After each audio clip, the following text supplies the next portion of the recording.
అధర్మసత్రం. చందమామ కథలు. విమలాపురం జమీందారీ గ్రామం. జమీందారు ప్రజల రక్తం పీల్చే కర్కోటకుడు. ప్రజలకు అతనంటే అమితమైన ద్వేషం. కానీ దాన్ని పైకి చూపడానికి సాహసించేవాళ్ళు కారు. కుక్కతో గ్రామాల వెంట తిరుగుతున్న చిన్నడు విమలాపురం చేరుతూనే ఒక భవనం చూశాడు. దానిమీద ధర్మసత్రం అని రాసి ఉన్నది. చిన్నడు లోపలికి వెళ్ళేసరికి సత్రం నౌకరు కాళ్ళు కడుక్కునేటందుకు నీళ్ళిచ్చి భోజనం చేస్తారా అని అడిగాడు. చేస్తానన్నాడు చిన్నడు. అయితే ముందుగా అయ్యగారిని కలవండి అంటూ సత్రం అధికారి ఉండే గది చూపాడు నౌకరు. అధికారి చిన్నడి పేరు రాసుకుని 5 రూపాయలు ఇయ్యి అన్నాడు. భోజనం ఖరీదు 5 రూపాయలా? ధర్మసత్రమని బయట రాసి ఉన్నదే అన్నాడు చిన్నడు. అధికారి నవ్వుతూ, అది భోజనం ఖరీదు కాదు. ఈ ఊళ్ళో త్వరలో ఒక శివాలయం కట్టించబోతున్నాం. అందుకోసం ఈ విధంగా డబ్బులు వసూలు చెయ్యమని సత్రం ధర్మకర్త గారైన జమీందారు గారు ఆదేశం ఇచ్చారు అన్నాడు. చిన్నడు భోజనం ఆలోచన వాయిదా వేసి ఊళ్ళోకి నడిచాడు. వీధి వెంట నడుస్తున్న చిన్నడికి ఒకచోట ఒక దృశ్యం కనబడింది. 2 దృఢకాయలు ఒక ఇంటి నుంచి ఒక ఆవును బలవంతంగా లాక్కుపోతున్నారు. ఆవు గలవాడు ఏడ్చి తల బాదుకుంటూ ఆ 2 కాళ్ల మీద పడ్డాడు. ఆ 2 వాణ్ణి పక్కకు నెట్టేసి ఆవును తోలుకుపోయారు. చిన్నడు ఆ మనిషిని చూసి జాలిపడి అతన్ని సమీపించి, ఎవరు వాళ్ళు? అప్పుల వాళ్ళా అని అడిగాడు. అదేమీ లేదు బాబు, బాకీ అంటే బాధపడకపోదును. ఇది జమీందారు గారి పచ్చి నిరంకుశత్వం. మొన్నటిదాకా ధర్మసత్రం కట్టిస్తానని ఊళ్ళో వాళ్ళ రక్తం పిండాడు. అది కాగానే శివాలయం కట్టిస్తానంటూ ప్రారంభించాడు. ఇప్పటికీ ఆయన వసూలు చేసిన డబ్బుతో ఎన్ని శివాలయాలైనా కట్టించవచ్చు అన్నాడు. చిన్నడికి జమీందారు మీద చాలా కోపం వచ్చింది. పేదలను పీడించి ధర్మసత్రాలు ఆలయాలు కట్టించడం ఏమిటి అన్నాడు వాడు. డబ్బు లేని వాళ్ళ దగ్గర ఇలాగే పశువులను తొలగిపోతుంటాడు. మనం ఇట్లా అనుకున్నామని జమీందారు గారికి తెలిస్తే 2 కాటికి పంపుతాడు అన్నాడు ఆవును పోగొట్టుకున్నవాడు. ధర్మసత్రం యజమాని జమీందారైతే అందులో అధికారిగా కూర్చునేవాడెవడు? వాడు ఒక జమీందారులాగే ఉన్నాడే అని చిన్నడు అడిగాడు. ఉండకేం చేస్తాడు? వాడు జమీందారు బావమరిది. ఆవును లాక్కెళ్ళిన వాళ్ళు జమీందారుకు నమ్మిన బంట్లు, ఎలుగుబంట్లు అన్నాడు ఆ మనిషి. జమీందారు, అతడి బావమరిది 2 తోడేళ్ళు, వాళ్ళ కింద 2 ఎలుగుబంట్లు.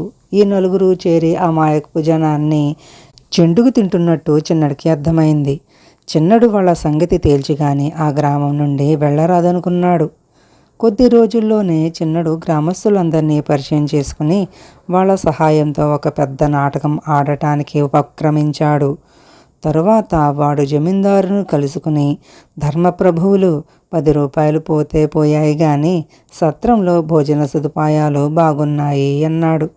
జమీందారు ఉలిక్కిపడి, ఏమిటి 10 రూపాయలు తీసుకుంటున్నాడా అని అడిగాడు. పర్వాలేదులండి, 10 రూపాయలు ఎక్కువేమీ కాదు. అందున అది శివాలయం కట్టించటానికిట కదా అన్నాడు చిన్నడు. నువ్వు చెప్పేది నిజమే అయితే వాడి చర్మం ఉలిచేస్తాను. నేను తీసుకోమన్నది 5 రూపాయలే. వాడు నన్ను మోసం చేస్తున్నాడంటావా? ఇంత పెద్ద ద్రోహమా అన్నాడు జమీందారు ఉగ్రుడైపోతూ. చిన్నడు ఆశ్చర్య కళ్ళు పెద్దవి చేసి, అలాగా? అయితే సత్రం సగం మింగేస్తున్నాడా? మనిషికి 5 రూపాయలా? ఎంత లేదన్నా రోజుకు 50 మందికి పైగా సత్రానికి వస్తుంటారు కదా. అయ్యో అయ్యో, ఎంత మోసం అన్నాడు. జమీందారుకు మరింత మతిపోయినట్టయింది. రోజుకు 50 మందే? అంతమంది వస్తున్నట్టు వాడు నాకు ఈనాడు లెక్క చెప్పనే లేదే అన్నాడు అతను. మీరింత అమాయకులు కనుకనే అతను మిమ్మల్ని ఇంత సులభంగా మోసం చేయగలుగుతున్నాడు. కావాలంటే నా వెంట మీ మనిషిని ఒకరిని పంపండి. అతను చేసే మోసం కళ్ళారా చూడవచ్చు. నేను సత్రంలోనే కదా ఉంటున్నాను అన్నాడు చిన్నడు. జమీందారు చిన్నడి మాట నమ్మి వాడి వెంట తన మనిషిని పంపాడు. ఆ సాయంకాలం చిన్నడు ఆ మనిషితో సహా సత్రానికి ఎదురుగా మాటు వేశాడు. చిన్నడు తయారు చేసిన యువకులు జట్లు జట్లుగా తలపాగాలు చుట్టుకుని ప్రయాణికుల్లాగా సత్రంలోనికి పోవటము, మరికొందరు భోజనం చేసినట్టు మూతులు తుడుచుకుంటూ త్రయించుతూ బయటికి వస్తుండటము జమీందారు మనిషి చాలాసేపు చూశాడు. వాడు జమీందారు దగ్గరికి వెళ్ళి, ఈ ఒక్క పూటే 50-60 మంది దాకా ప్రయాణికులు సత్రంలో భోజనం చేశారు అన్నాడు.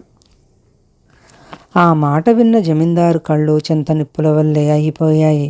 శాంతించండి, శాంతించండి. ఈవేళ వచ్చిన వారి సంఖ్య ఎంత చెబుతాడో చూసి మరీ చర్య తీసుకోవటం మంచిది అని చిన్నడు జమీందారును అప్పటికి శాంతపరిచాడు. మర్నాడు ఉదయం జమీందారు వద్దకు అతని బావమరిది వచ్చి సత్రం లెక్కలు చూపించాడు. సత్రంలో భోజనాలు చేసిన వారి సంఖ్య 12గా చూపబడి ఉన్నది. అది చూడగానే జమీందారు శివమెత్తిపోయి, ఒరే పచ్చి దుర్మార్గపు వెధవా, ఎన్నాళ్లుగా ఇలా మోసం చేస్తున్నావు అంటూ కొరడా తీసుకుని అతన్ని చావగొట్టాడు. దెబ్బలకు కారణం తెలియక, దెబ్బలకు తట్టుకోలేక జమీందారు బావమరిది అక్కడి నుండి పారిపోయాడు. తను ఏదన్నా చెప్పుకుందామన్నా అడుగుదామన్నా జమీందారు అవకాశం ఇవ్వలేదాయే. చిన్నడు సత్రం చేరి జమీందారు బావమరిదిని పరామర్శిస్తూ, ఏమన్నా మనిషండి, మీరు తనింటి వారేనన్నది గుర్తించకుండా గొడ్డుని బాదినట్టు బాధటమా? పైగా మీ పుణ్యానే కదా తాను ఇంతటి వాడయింది. మీరు ఇందుకు ప్రతీకారం చేయకపోతే నలుగురిలోనూ ఎలా తల ఎత్తుకు తిరుగుతారు అని ఎగదోశాడు. ప్రతీకారం ఎలా చేస్తే బాగుంటుంది అని జమీందారు బావమరిది చిన్నన్ని సలహా అడిగాడు. జమీందారు గారికి ఆ 2 ఎలుగుబంట్లు తప్ప ఒక్క పురుగు అండగా నిలవదు.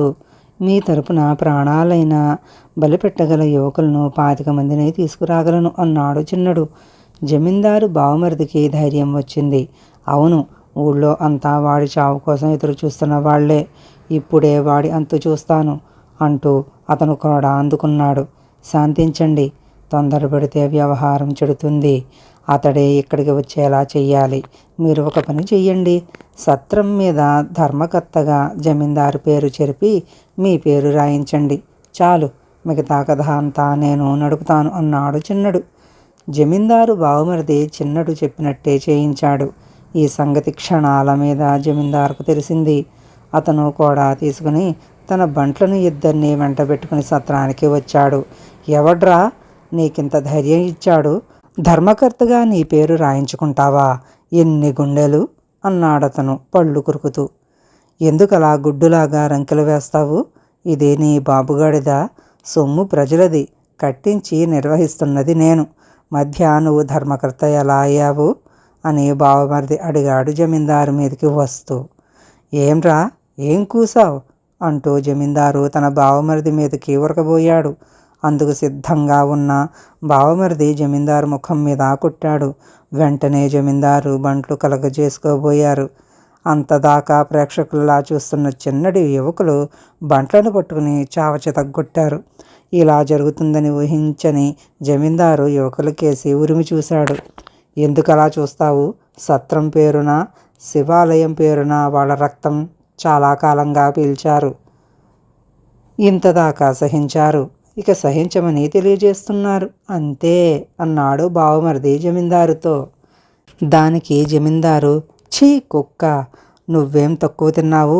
సత్రంలో దిగే ప్రయాణికులను, వర్తకులను దోచుకుని దొంగలు పడ్డారంటూ నువ్వు పుకార్లు వెయ్యలేదా?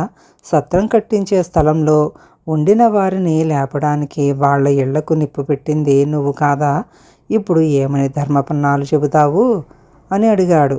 కిరాతకుడా, ఆ పనులన్నీ చేయించింది నువ్వు కాదా? వెంటనే వెళ్ళు అన్నాడు బావమరిది.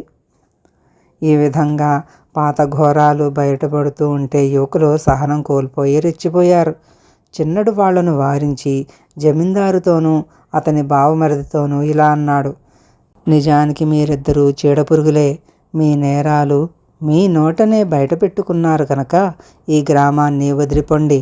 ప్రజలు అమాయకులై కళ్ళు మూసుకున్నంత వరకే మీ ఆటలు. ఇప్పుడు వాళ్ళు కళ్ళు తెరిచారు, అందుచేత మీకు ప్రమాదం. జమీందారు అతని బావమరిది వాడికేసి బిత్తరపోయి, ఈ నాటకమంతా నువ్వు ఆడించినదా అన్నట్టు చూశారు. వాళ్ళు ఆ గ్రామం వదిలిన దాకా ఆగి చిన్నడు కూడా తన కుక్కతో సహా అక్కడి నుంచి వెళ్ళిపోయాడు. కథా సమాప్తం.